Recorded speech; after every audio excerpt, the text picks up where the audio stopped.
said earlier about, hire people smarter than me and clear the blockers. And I still work with that. I'm here to enable them. I'm not a micromanager by Right. any stretch of the imagination.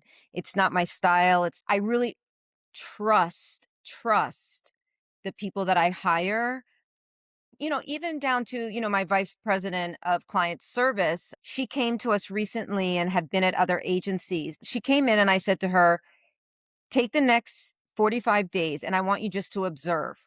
I want you just to observe what you see, what's working, what's not working, and then come back to us and make some recommendations on how we need to shift. Because she had seen how other agencies had operated. And that was so fruitful for us because I'll talk about it a little bit, but I've had such longevity with people that have worked with me that having that inside input was so crucial. And she came back and really made some strong recommendations to myself and Paul, were things that we had been sitting on the edge of wanting to do, but maybe afraid if we did them, we might lose a client or it might shift the business in a certain way. And we took the risks. We trusted her and we had an offsite. She came and she said, I want to do the offsite. I want to lead the offsite. And I was like, great.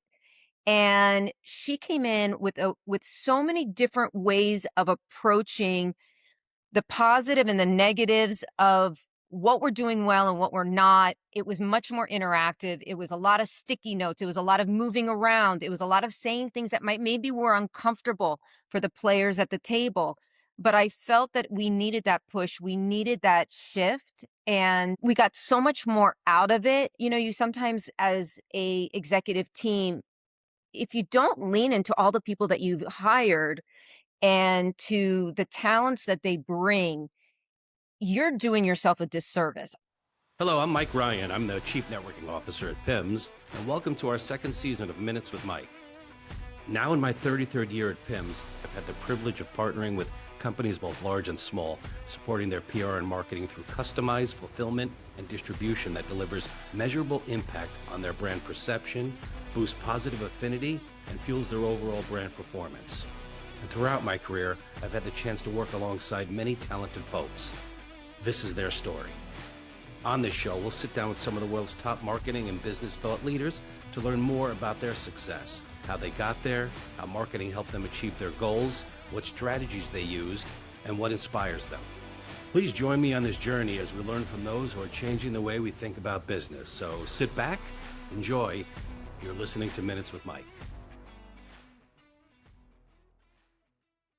Welcome, everybody, to Minutes with Mike. I'm Mike Ryan, your host, and today is our very special guest, Shelly Socol. Welcome, Shelly.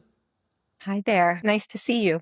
You too. Shelly is the CEO and co-founder of 1R Agency, and we're very excited to have her today. The other day, we were just talking a little bit about stuff we were going to talk about, and I was getting really excited about the episode because it just has so many great stories, and her journey is just such a fabulous one. I couldn't wait to dive into it. So let's just start at the beginning. Let's just start at the start. Talk about growing up. Everybody has that moment when they're growing up where somebody says, you have the gift of gab, or you're really good talking to people, or you should do this, or you should do that. What was your moment growing up that where you sort of looked at yourself and said, maybe I'm kind of good at this then? I think I've always been really creative. And it's not just creative as far as being an artist or the fact that I collect art or I'm interested in anything that has to do with the creative arena. So I was always, making art, doing really, playful things. I grew up in a very artistic house. My mom is a photographer. My father was the CEO of Barneys. Prior to that, J. Crew. And so I kind of grew up with a yin and yang. I grew up with a very business minded, father and an incredibly creative mom. And I think it was coupled with the fact that I was also an athlete. So I was a diver. And I think that that's really probably what gave me my tenacity and anything and everything I did. I just go after stuff. I mean, my mom used to always say, you have to choose between A and B. And I was like, no, I'm getting A and B. She would say, you're not good at listening to no. I'm not good at listening to no's. I've gotten better as I've gotten older, probably, and then again, used my creativity to figure out how to get the yes. My parents used to say, you're a piece of work. Probably I am a piece of work in many, many ways. but I think it's what's kind of built me to really have the career that I've had and the trajectory that it's taken me on. So that early career path was really starts at the home, right? Like you develop this strategy, you develop who you're going to be or what your perception is of what the world and industries are based on what your parents do, right? Or don't do. You know, my father was an accountant. I was never good with numbers, but he had a really good work ethic. The type of work ethic that's like that old school work ethic where you get into a company and you just do your thing, right? Like with having a father that is, vested in that world, and your mother more on the, the beautiful artistic side of things. Like you took pieces of both of them, but like, how did that start with your early career path? Like what were your first jobs coming out of school? I mean, well, coming out of school even prior to that, I mean, I've always worked since I was a little kid, I mean, I worked in the grocery store, I worked in the sneaker store, I was a hostess, I was a waitress. There was no you don't have a job growing up even throughout high school. I was always it just was part of their ethos. And funny enough, before my dad had the Barneys position, he was the CEO of Barneys for 29 years. And that was a big department store that eventually became Macy's and was part of Federated. And, they had just real values. I mean, they were from the Midwest.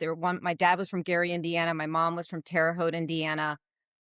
This was the time back in the 80s where everybody had Guess jeans. They cost $75. And even though my dad worked at the store where all the girls bought their jeans, my mom said, "We do not spend $75 on a pair of jeans. Go find something that costs you $20 and you can have them." So there was just like a real, my parents always say they're incredibly lucky from where they came from, and they kept it real in the house. It propelled me. It was innate that you work hard. I would say I was a good student. I wasn't a great student. I probably became a better student as I got older and more mature. But my trajectory was really interesting because I went to University of Wisconsin at Madison, and then after I graduated, I moved to Washington D.C. and I worked for the National Organization for Women. And in that position, it took me out to San Francisco in the 92 elections, and I was working to augment different women that were running for state, city, and federal level positions and, trying to get more women elected into public office. And then it kind of led me because also going back to my parents, they were very, very philanthropic and very and part of nonprofits and always incredibly generous. That's just part of our ethos. And that led me, interestingly enough, to get a job. There's several steps that got me to it, but I wound up working for a Nobel Peace Prize winner named Elie Wiesel, and I became the executive director of his foundation in Israel, where we set up educational centers for Ethiopian children that had come over in Operation Solomon. And, working with their family. These are, Ethiopians that came over, illiterate, not a lot of education, didn't speak the language. And so we set up these schools to support them as they were integrating into Israeli society in special development towns.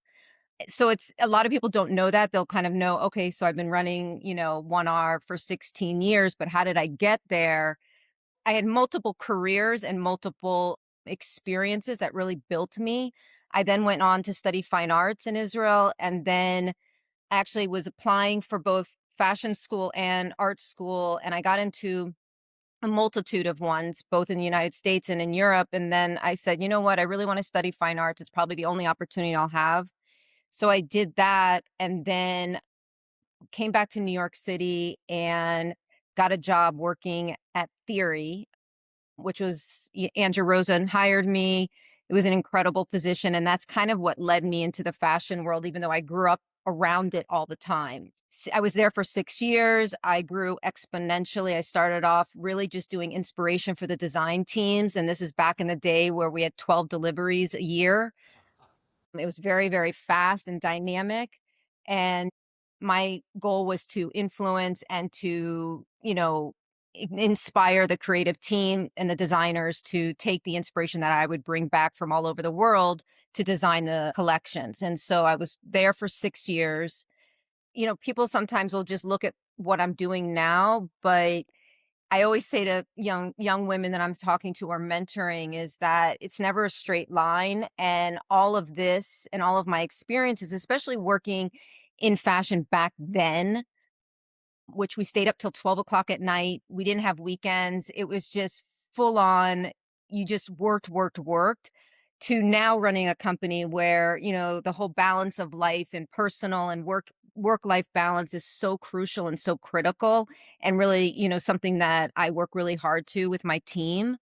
Every piece of my life has brought me to where I am today, and has influenced the way I believe I am a leader and run the company, and also probably the risk taking that I took to start the agency back then, 16 years ago, when D2C was not really at the forefront, especially in the fashion industry. It's funny because as you say it, in my brain, I'm like, she was definitely raised in the world of hard knocks, right? Because you married this purpose-driven focus, where you're in an industry where you're dealing with a lot of that purpose-driven stuff where it doesn't pay well, but the hours are nuts and the expectations of what people need and want from you are really high. But because you grew up the way you grew up and because you were raised in the time you were raised, that was what was expected. Then you jumped into the fashion industry, right? So I have never been deeply embedded into the fashion industry, as certainly from the outside looking in, but not in there. But from what I know about it, it's all about that. You got to prove yourself. You got to put in the hours. You got to put in the time. This generation, I don't know if they realize exactly what the women of your generation had to do to get to the point of being able to say, I made it, or I've done well, or I feel comfortable in my own skin, or whatever it is you want to do, that you can start on the path to doing it because you've cut your teeth in these different areas. So, kudos to you for standing and being able to do it. The way you've done it over all these years is not something that comes easily. And I don't know if people know that. People like you are hard to find. And of course, that's why I wanted you on this podcast too. I'm like, this story is wonderful. So Oh, thank you. Appreciate it. you go right from there. And now let's talk about, is the next step 1R? You identify early gaps in D2C, but tell me about how that all started. I think what was happening was, back then I had moved on into a different position at Theory. I became the creative director of accessories, which was also a wild, position, because I had never done it before. And thank God I had an incredible mentor who really led the way. And I started just watching the industry and noticing that, obviously D2C was happening in a lot of other verticals. And I saw white space in the market. I realized, what back then it was really Tory Burch and Diane von Furstenberg and Ralph Lauren. The big guys had, realized how important this channel was. And I realized that there was a white space in more, I would say, the contemporary market, fashion market in particular, that was not playing the D2C game, and in many ways was afraid of it. They thought it would cannibalize their wholesale business. It was complicated. Technology was super complicated back then. You didn't have Shopify, it wasn't SaaS based. You had a lot of heavy platforms that, the early adapters were using. And it was kind of, at that point, it felt like the unwanted guest. I really knew that this is where it was heading. And I mean, only now, 16 years later, you can think like, if you're not D2C, if you don't have a complete omni-channel, if you're not meeting your consumer, your customer where they're at, and obviously technology continues to get more and more and more advanced and fast, although it felt fast back then. So it was really when Paul and I, who's my partner, and we've been partners for 16 years, actually longer than I was ever married, what we really realized is that, combined with his technical background and my fashion background and my deep understanding what brands were going through from a perspective of how do you, move into this technology. You think about you guys at 3PL and all the different integrations and fulfillment and every single part of your business. What happened was, at that point, D2C was almost like on the outer circle. And how did you have to bring it in to be in the nucleus and to be in the center, which has now become, I think that we combine, both of us having different skill set. I mean, it's very funny because when I was getting ready for this podcast, I asked a couple of my executives, like, what would you say? And my VP of technology, who's been with me for 14 years, and I'll maybe touch upon my staff in a little while, was like, talking about how I'm so sticky with technology, and I am sticky with technology. Paul's my other half. We're the yin to the yang, he's my heart. I don't claim to be an expert in all technology. What I do is I team up or I partner with or I hire people, as I always say, that are much smarter than me in areas that I'm not. I know what I bring to the table. I know what my value is. I know what my talents are. And so it was a real synergistic partnership when we came together. And when I say that we were, when we started doing business development and trying to get sales, it was very consultative. Like we really, really had to go in with soft touches. And you couldn't just go in and talk about, the creative side because people were really afraid that it was going to bastardize their brand. D2C, you think about all the big guys who didn't even want to go on Instagram, Chanel, the LVMHs of the world. Everyone was so afraid how much it was going to dilute their brand.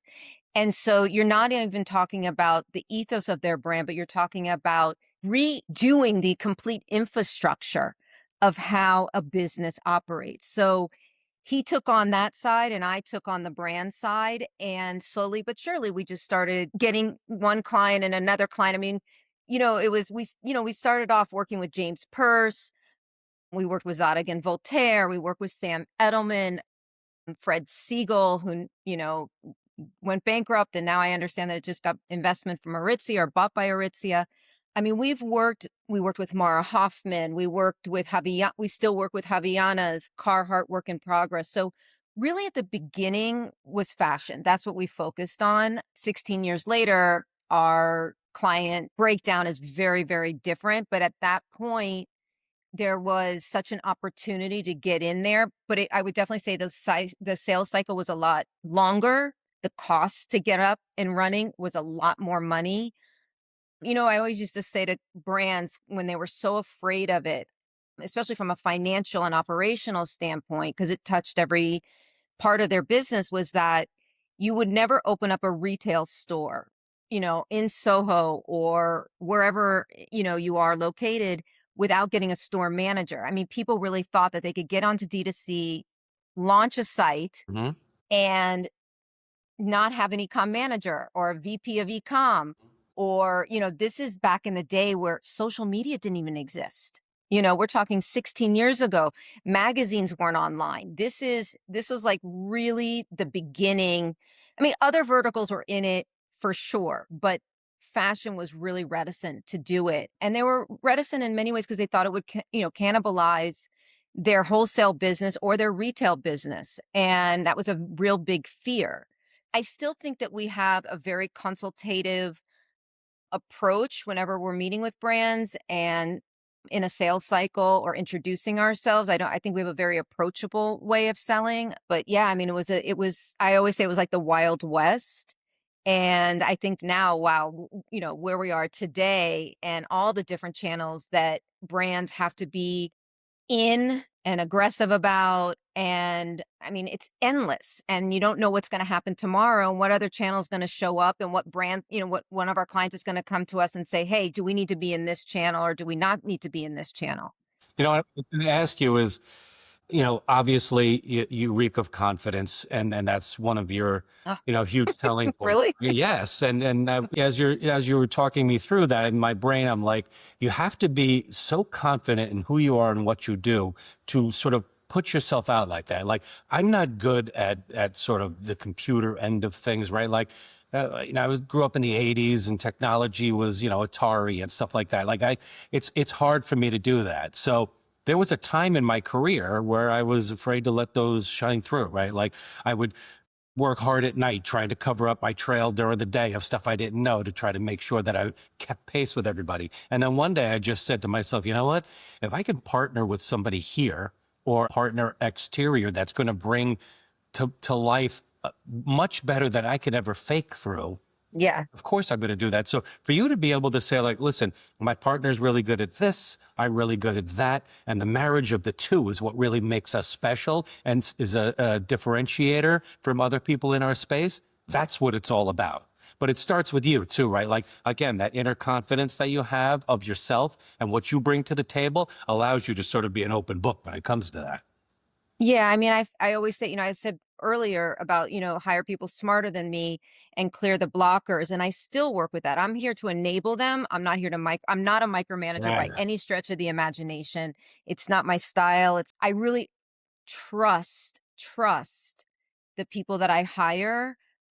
Even down to, my vice president of client service, she came to us recently and had been at other agencies. She came in and I said to her, take the next 45 days and I want you just to observe. I want you just to observe what you see, what's working, what's not working, and then come back to us and make some recommendations on how we need to shift. Because she had seen how other agencies had operated. And that was so fruitful for us because I'll talk about it a little bit, but I've had such longevity with people that have worked with me that having that inside input was so crucial. And she came back and really made some strong recommendations to myself and Paul were things that we had been sitting on the edge of wanting to do, but maybe afraid if we did them, we might lose a client or it might shift the business in a certain way. And we took the risks. We trusted her and she shifted recently. We had an offsite and we always have strategic offsites every year. I always say to my clients, you have to have a roadmap. And if I don't have a roadmap, then I'm just not talking the talk. Well said. So it's really crucial for us every year to set an annual, I always say annual 18-month roadmap with a very, very strong guiding word. This year it's 1R, which I can elaborate on a little bit more.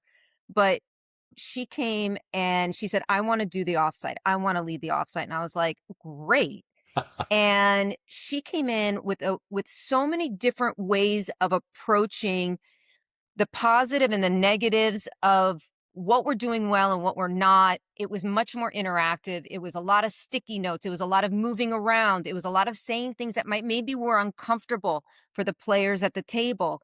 But I felt that we needed that push. We needed that shift. And we got so much more out of it. You sometimes as a executive team, if you don't lean into all the people that you've hired and to the talents that they bring, you're doing yourself a disservice. Yep. I'm not growing. I mean, you go back to my childhood, right? And why maybe I had such a wild type of career path is because I took chances. I'm a risk taker. I love to explore. I couldn't be more curious, not necessarily always about technology, but but I learn fast. Let's just say that. But I'm innately I just want to keep growing. And if I stay stagnant with my own ideas or just a very small circle, that won't happen. And one of the reasons I feel like a strategic roadmap for the entire organization is really crucial is that I want every single from a junior developer to a junior creative to a junior PM to understand what the vision is of the company, where we're going, what they're doing, so that every day that they show up and in the smallest task that they might be doing, they're part of that. They have that in their head. They have that in their foresight that, this is not just for naught. This has purpose. And so I've always guided with that, and I think Paul and I continue to move in that direction. In doing that too, whether you meant to or not, you hit the nail on the head because it gives people an innate feeling like they are part of something, right? Like they have ownership. Like we have a lot of people that have been here for many, many years that are, you know, vested in the company to the point where you would think, if I didn't tell you differently, they owned part of the company, right? Or they were outright owners of the company. That's how much they care. And I think that caring on your end, it sounds like exactly the same. It comes from the fact that because you're not micromanaging every step and every minute that they do this and what were you doing yesterday and where's that going tomorrow and what did you say? Like you're letting them be them, and that's why you hired them and that's why you're doing so well. And in doing so, without even trying or rather trying very hard,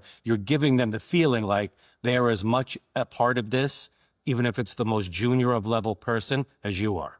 And as important as the two, founders of the companies are, same as the employee that just started, has only been here 45 days and has this sort of intake and wants to give you their shared knowledge. That is a real differentiator as well.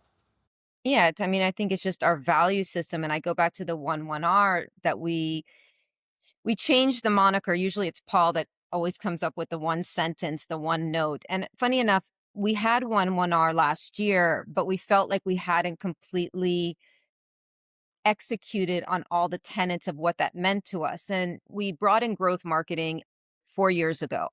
We had contemplated, do we go buy a small shop or do we homegrown it with experts in the industry? And we decided to do it in-house. And what it really enabled us to do was to actively be involved in our clients' growth. So up until then, we obviously designed and built sites. We did all the creative. We did business solutions, technical solutions, acted as consultants. Sometimes we even helped hire teams for the brands that we worked with. But what we really wanted to do was be innately integrated and partners with the brands that we work with in their growth. And so therefore we added in paid media, email marketing, and SEO. And that really became a 360. But when you integrate a new offering into your organization, one of the things is can you really integrate it into your processes as one team? And sometimes it can act as a silo. And that was really important for us, that it was not siloed from business development, not siloed from the way that we project manage our clients, that it was completely threaded through the entire offering and what we do for our clients. And yes, we were helping brands grow because of the new features and maintaining their sites and updating with new technologies and, advising on different growth plans, but to be innately involved with their, really with the growth side of it, it shifted our business tremendously. And I think for Paul and I, we've always felt like, and I think we see it in our team. I mean, the dedication my team has to our clients, I've never seen. I had a strategic advisor come in and she's like, "Is everyone here so type A?"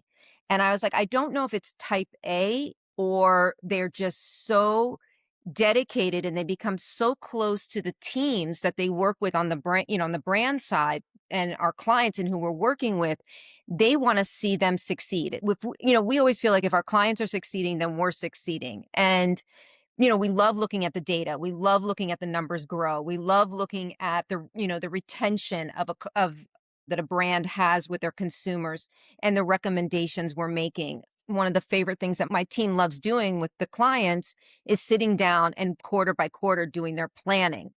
I have one client in particular, Maison Louis Marie, that I'm absolutely crazy about them. They're a husband and wife team. Matt is the CEO. Marie is the creative director.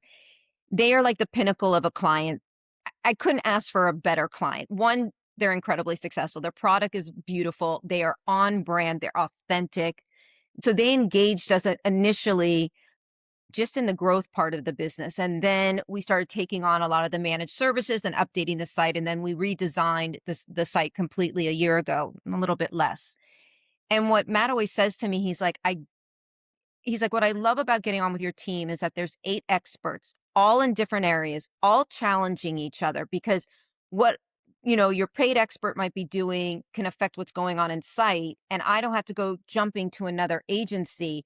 I've got it all right here." And especially for smaller brands, and sometimes even bigger brands, their e-com teams, their D2C teams are so small that what happens is they spend more time managing all the different agencies they're working with rather than being able to manage their own business. And it takes a lot to manage separate email agency and paid agencies and dev agencies and creative agencies.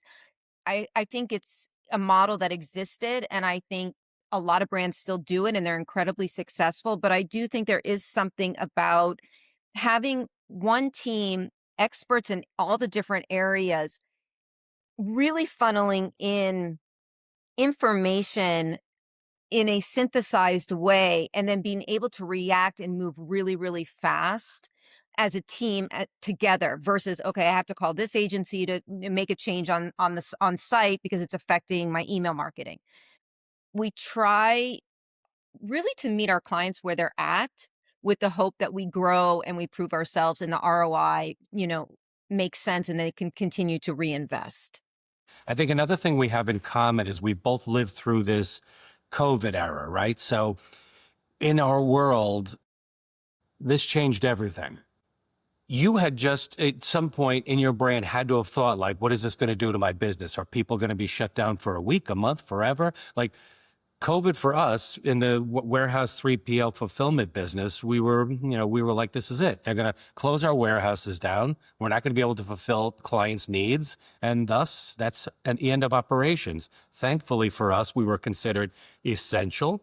And a lot of our agency partners were like, listen, we're going to be out of our office. We need somebody that we can send our inventory to that can house it. And we know you're going to be there doing the work.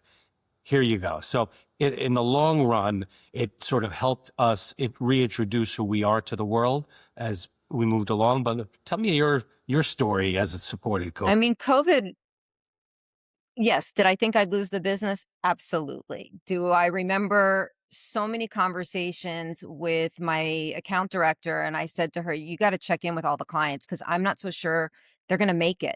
You'd had one fall off, then you had another one fall off. I'm like, I have a feeling this one's going to not be in good shape, or they're going to cut budget because this is where they're going to cut budget.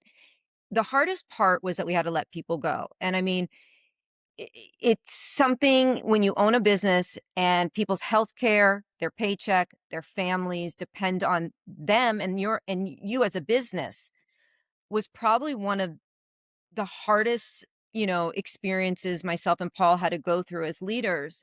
We laid 16 people off, which was a big chunk. And I remember we thought about doing it in 2 cycles because of course your heart's breaking. How are you going to do this to people that have been with you for a really long time? And I remember calling my VP of IT, and he was always the straightest shooter. He had been with me from day 1. And I called him at 10 PM at night. I couldn't function, and I was like, "What do you do?" And he's like, "Look, you got to do all at once. And the reason you do that is because you can't, if you keep doing it in trumps, it's going to be so disruptive. You need to make sure that you do it appropriately, which we always do, and with your heart. And then you need to really be able to bring the team that's still there together and give them a sense of security." We usually do monthly town halls. We did weekly town halls. We gave everybody basically we closed the office on Friday. I want to say at 4 o'clock. And I would say that we just went backwards to that after this many years. We just had to make sure our people were fine. We actually, 6 of the people that we laid off, we got them jobs. There was a brand that we were working with that needed developers right away. And so we found them jobs. We had also, with COVID, we had had a crazy experience. So Paul's from Dublin, and he had been in Dublin and was coming back to the city. And he calls me right before everything's shutting down in New York. And he's like, we got to get out of the office. We got to go remote right now. And I said, okay. So everybody went remote, and, going digital first for us was pretty easy, but we left behind. I had just signed a 10-year lease that December for an 8,000 square foot office space, downtown Miami, brand new build out, 6 conference rooms, brand new furniture, you name it. I was like, how are we going to afford this? I mean, I didn't know if any of my brands would stay in business, nor did I think we would stay in business. Yeah. First 5 months, he allowed us to pay half the rent. And then I remember calling him in October, and I said, we're not coming back. We can't come back. We've lost half of our team. We've lost our brands have some of them have gone under, have not made it. And he just said, he's like, Shelly, I'm not here to bankrupt you. You have, I don't know, $75,000 left on the build out. Pay me the $75,000 and you're out of the lease. I mean, you're talking a 10-year lease I had just signed. I'd still be in it, and I'd still be in the middle of it. And so by the grace of God, I mean, he was a wonderful human. And since then we've been remote first, and it has worked beautifully, especially for a lot of my team members, who a lot of them are parents, but it was hard. And we also made fast decisions. So when everyone was contemplating, what do you do? How do you shore up your team? We had to move fast. I mean, and late nights till 2 a.m. doing the PPP. And I mean, you were just working around the clock, 360, all 24 hours, all the time. And I didn't know. I mean, I'll be honest, I didn't know if we would get past 21. We made some smart decisions. We kept it really, really, really tight. And we just started to rebuild slowly but surely. And, I think that as a mom, my mom instincts, my mom and my business instincts came out because I care so deeply about the people that work for me. And I think, it shows in the longevity of, the members of my team. It's funny because you tie into what we talked about earlier about that team building approach and that sort of community building within the agency, right? Giving people the sort of wherewithal to know that they're part of something bigger, right? Pays off in this scenario because had you not been like that from day one, had you been very like all over the place with them, had you been very like, tell me what you're doing every 2 seconds, those it has been my experience that those agencies are the ones that struggled the most because people just scattered or people were like, they had no connection to it. They heard that there was a problem with this COVID thing. The agency might be closing down. They're letting people go. Let's just run for the hills, right? That's what you get. When you build a foundational support that you have, you get a stronger core value Yeah. And what's funny, I've had people that have worked for me have left and have come back 3 times. Yeah, I'll fight for somebody, but when I understand that it's the right move for them professionally, my feeling is go explore. I did, go see what's out there, go try. The door's always open and let's have another conversation if you want to come back. I mean, my business development manager left, went brand side, came back. I've seen a lot of people that work for us are either brand side or their agency side. So sometimes they need to go test the waters in different areas. And then actually one of my creatives just came back from the brand side. When you're on brand side, which is amazing, it's one brand versus like when you're on the agency side from a creative standpoint, it can be very exciting to work on multiple brands and multiple verticals. So I've been really lucky about that. I think the other thing that I'm so important for me, especially because of my own path, is that I always say, I don't want you to leave because you can't find an opportunity here to grow. That is something I feel really strong about. So, when I think about my VP of technology, who's been with me for 14 years, okay, who always says I'm sticky with technology, he started off as a developer. And over time, the career just kept moving. He had the business, acumen. He had the technical chops. He's an incredible manager. And he just kept growing his career. And then I think about my head of business development and growth and marketing. She was the head of client service. And 3 years ago, I looked at her and she was, she had just had a baby. She wanted to switch. She needed change, and I said to her, you know what? I think you'd be great at business development. And she's like, I don't know. And I'm like, I know you will. First of all, you're so approachable. You know our business inside and out. You've dealt with clients. You understand the intricacies. Paul and I are really, really particular about business development and how we go about it. We are not a hard sell. We're really, I would say, approachable and educational. We're not here to shove something down a client's throat when we're in the prospecting period or the sales cycle. Obviously, brands come to you and they have problems, right? Or they need solves. And I think that what inspires me a lot is that I have so many experts on my team that, when we're in a sales cycle, yes, obviously there's the introductory call and either one of us is on that, which we've always tried to be because we feel it's really important to meet our clients first and foremost and get a feeling for them. And then it's about bringing in the experts around the particular areas that a brand might be looking to work with us on and showcasing that you can look to us for that advice. You can look to us for that recommendations. And, Paul and I always talk about technology, even though it's again, like not what I like to talk about, but he's like, everyone sees the shiny new object that's happening. And, is TikTok right for me? Or is, this new technology good for the brand? And we're not here to use you as a guinea pig. We can look across all of our clients, across all of our verticals and say, this is what we really think is going to work for you at this time. Or let's take it incrementally. Let's not throw the kitchen sink. You don't need to do everything at once. Let's be very, very purposeful brands come with all this information in their head and they don't even know how to digest it because it's everything's moving so fast. So the idea of being able to break it down for them and show them, what would it mean for your business? I think that's the other thing is like, I think Paul and I are very specific. Yes, we're in a very strong vertical, which is beauty and wellness. I mean, we're deep in it. 70% of my business is that. We pivoted into it 8 years ago. But what works there sometimes might not work in another vertical, but we can make recommendations because we've seen it.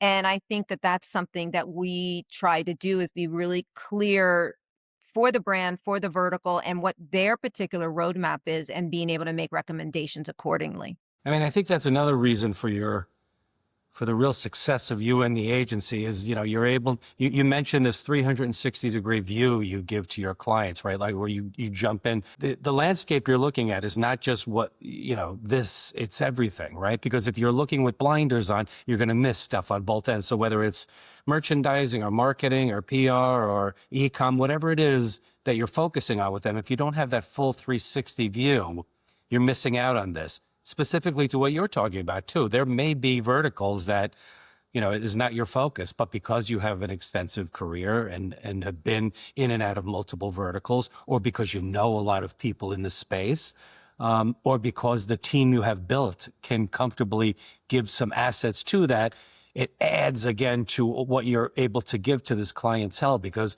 when they're getting you, they're getting an all-in approach versus just, well, when we reach out to her when we need this, this, this. No, with 1R, you're getting all of it, all around. Yeah, I mean, I think one of the departments that is probably so pivotal to the agency is our product and solutions. So when you think about product and solutions for what we have to build for clients, it's highly technical, it's highly creative, it's complicated. And one of the things that when we're, let's say, in a sales cycle and a client comes to us, and we have to do we obviously always do a deep dive, a technical deep dive, a business deep dive. They might be on another platform. What does that mean if they transfer over to Shopify? But what the product and solutions team is that Jessica, who leads it, is up to speed on every newest technology that's happening. And so what she does is when we're going through, let's say, an RFP process, we've gone through all the discovery phase. She's really coming up with a solution that meets that particular client, brand's business and what their goals are. Yes, there are overlap. There always is between the different brands and clients that we work with. But I don't want a brand to think that we're not thinking specifically of the nuances of their business, of their hurdles, of their blockers. And a lot of times we do phased approaches, because sometimes obviously finances is something any brand has to consider. And so we have brands come to us and they're not ready to do let's say a brand new redesign and build. So what we'll do is we'll do an audit, and then over time we'll maybe update their product listing page, their product detail page, their homepage. We'll add in a blog. We start to build the site out, the ROI. And with that investment, then eventually they can go into a redesign and build if they need.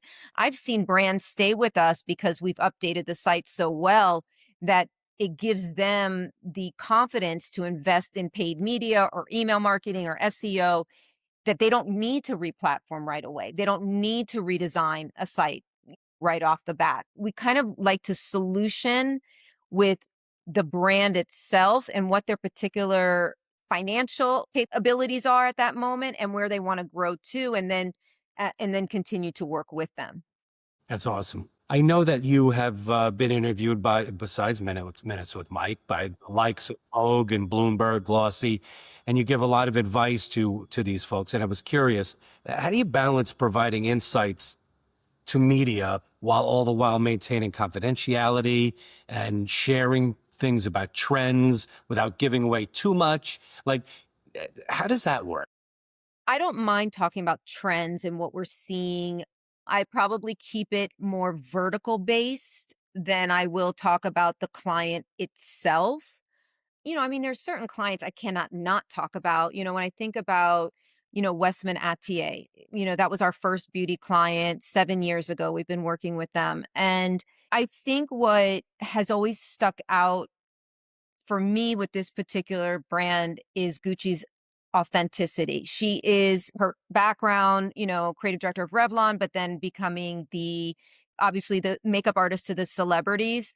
That could have been, enough, but it wasn't. What she did was she put herself out there. She comes on so approachable and she showcases herself in the morning, how she's handling, different skin issues, how she's applying, the makeup that really took off during COVID. And it was owning that channel in such a deep, authentic, consumer focused manner, was really talking to purchasers, the people that were wanting to understand her product. And I think that's why she's been so successful, not just in D2C, but in her wholesale, because at the end of the day, D2C is going to shift dramatically over the next couple years. But what it is, it's your storytelling, it's your authenticity, it's your voice, it's the place people go get education, it's the place people do their research. They might not always purchase on your site. Hopefully they do, because you've enticed them so much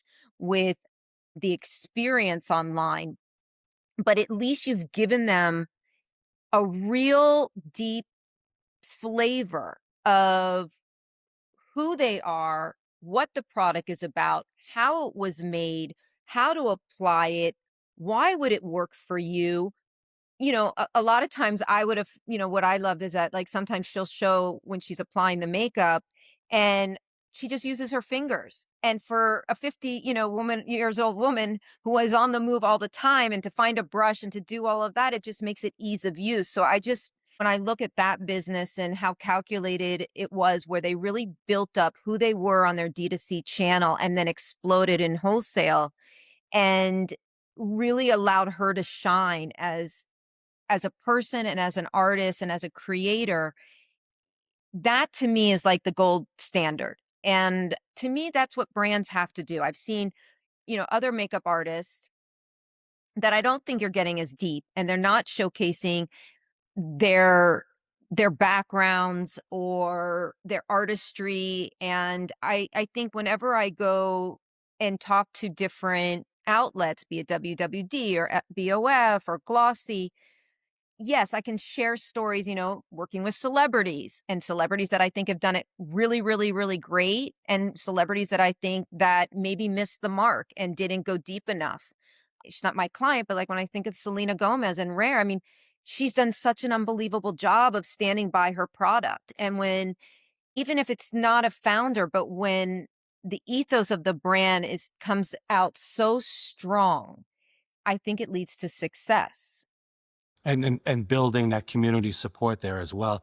One thing I wanted to ask you, today's day and age, this social shopping, whether it's TikTok shop or Meta Marketplace or whatever it's going to be, is the thing, right? Like people want to be able to buy stuff almost instantaneously, have it sent to them overnight as quickly as possible. Where do you see that going? Like, do you think that in coming months and years ahead will just continue to explode and be more of the norm? Or do you think that's sort of run its course and now it's going to shift a little bit? I'll go back to what we first started with, right? So everybody was afraid of D2C, in the beginning, and really beauty only exploded 8, 10 years ago. So I'm a big believer you have to meet your consumer where they're at.